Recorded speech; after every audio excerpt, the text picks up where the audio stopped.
What is up, guys, and welcome back to the channel. So today's video is for the OBS folks out here. It is not a first time video, so it's something I've wanted to do here for a couple weeks now, ever since I did it. Sorry, lost my train of thought. Towing / helper bags for an OBS Chevy. Now, this has been talked about in groups for a long time. There are certain, preferences. I went ahead and went with the Airlift system. Now, I would like to get an onboard compressor and tank and all that good stuff, and have a remote to control, to control the pressure in the bags, just so I don't have to always go find an air compressor somewhere in town. But it's also nice for if you crank the keys a little bit too much and you need a little bit more in the rear just to make it look right. But sorry, I keep getting my hand in front of the camera. So here it is, and we will go over kind of the bag setup. Now, the reason I have them is because I haul this trailer, and I do think, I don't know, I would like for it to haul more of a trailer than just this. This is pretty small, and the truck barely fits on it. But I do think it tows it very well, and I've got the drivetrain to tow it. Some of you OBS guys wondering, why would you need helper bags on a half-ton pickup? Well, it's not the stock drivetrain, obviously, but let's go ahead and kind of take a look at how these things install. They do fairly, I mean, they're pretty easy. The second side only took Andy like 20 minutes to do while I was working on the first gen. So here's how it mounts up. Like I said, they're Airlift 5000 series airbags.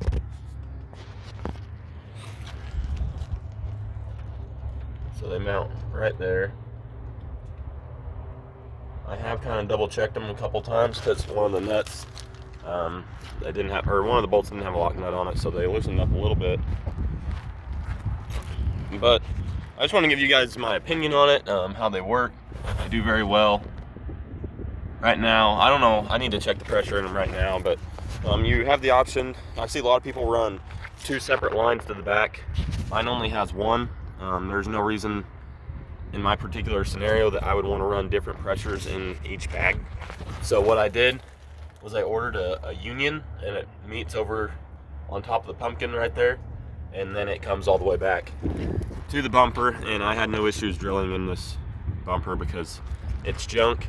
Obviously the back end of this thing looks pretty janky. I need a new tailgate and a new bumper, but we just drilled right into there, and this is the point of airing the bags up, and it does work very well. That's pretty convenient. But like I said, onboard compressor would be, and tank would be much nicer. So if I could put it, I mean, there's no spare tire anyway. If I could just put one up there, I think that would be the move. My only concern is making sure it does not vibrate the truck. That would drive me absolutely insane. But I'll come around to this side.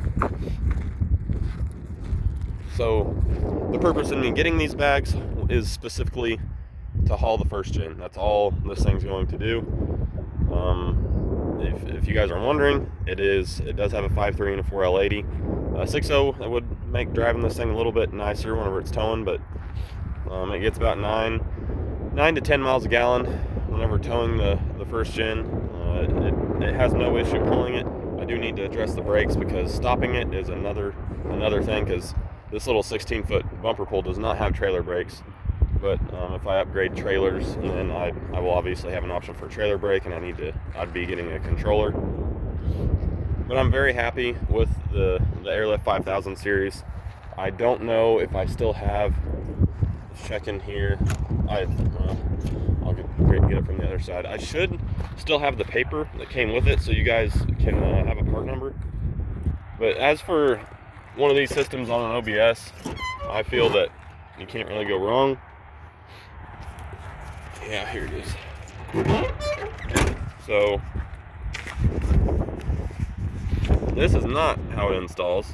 I don't know what this is for, but it's for something else. Let's see if I can find it. It's kind of windy out here today. Sorry, guys. There it is. So that's how it installs. It's very simple. Here's the kit number 57128. So there's also, this is kit 57216. But yeah, so Airlift 5000 series, and I believe what that means is it has a actual lifting capacity of 5,000 pounds, and its carrying capacity is, I think, 10,000 pounds, or 8 to 10,000 pounds, I don't know, but the lifting capacity will be fine. This thing weighs, it should be just shy of 5,000 pounds. I'm really trying to get it down to 4,800 pounds, but I mean, factory in this configuration of two-wheel drive, long bed, first gen Cummins is usually 5,600 pounds, or if not higher. But we've stripped a lot out of that, shortened it, and we've dropped some weight. So if you are looking for bags, helper bags for your OBS Chevy, I do recommend these. They worked well for this, and like I said, the install was dumb easy.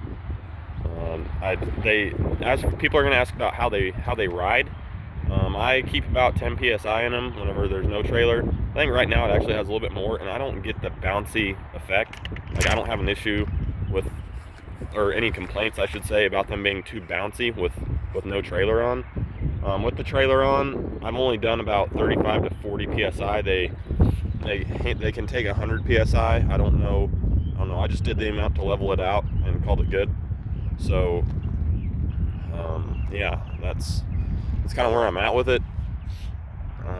I know most say that they run only 5 psi in the bags. You don't want to run zero. Obviously, you got to have air in the bags if you're going to have them on here. Most run them at 5 psi without a trailer, but I'm having no issues at 10 to 15. I don't get the bouncy effect. If I hit a bump, it just doesn't bounce a lot on the rear end like some people are saying. I would, for an extended cab short bed, they do very well. The truck doesn't squat at all whenever pulling the trailer. It did last time just because I left a little bit left out of the bags because I need a little bit more of a drop hitch to really make this thing level. The trailer, like I said, is just too small for the truck. It's about all it can handle because we're already pretty close up front. I want to keep most of the weight over the axle, and I had to roll it even more forward because it was wanting to get a little bit of a sway action on the ass end of it. So I had to roll it forward a little bit and put a little bit more weight on the truck, but still need a little bit more of a drop hitch. I don't know if it's a 1 or 1.5 right now. I haven't even looked.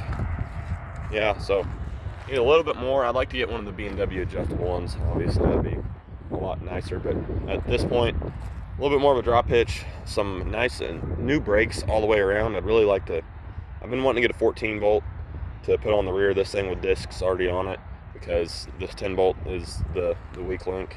I should say the G80 bomb in the rear is the weak link. So it's done well. The 4L80 does well. The only thing, my only complaints are is that it shifts up and down a lot whenever towing, depending on the speed I'm trying to go. Obviously, this thing's a good chunk of weight. If I got the load distributed a little bit better, I do feel that it would pull better. Obviously, my excuse is always, well, I need more power. That's not always the truth, I guess, but it's definitely different than having a Cummins pulling everything. That's what I'm used to. Obviously, these things don't do it as well, but it does get the job done, and I can't complain. I've hauled it 5 hours down here to Texas, and then I hauled it another 3 hours to Weatherford, Texas, and then 3 hours back from Weatherford. So it's done a good bit of towing already, and I've had zero issues. The bags do great. So if anybody is contemplating it, I definitely recommend it. It's a pretty cheap kit. I think it was like $280 or something like that. I mean, it's very, very doable. I think that might have been, I bought the Union separate, so it might have been like $280, $290. But thumbs up for me. I don't know if you guys are OBS guys or just wondering if you should get bags in general. I definitely recommend it. So there's my 2 cents on the bags for the OBS. Hopefully, if you guys want to know more about this truck, there's a playlist with just this truck on the channel. So if you want to know what's under the hood, what all the details of everything, go ahead and check out the playlist. Until next time, we will see you later. Keep kicking it old school. Peace out.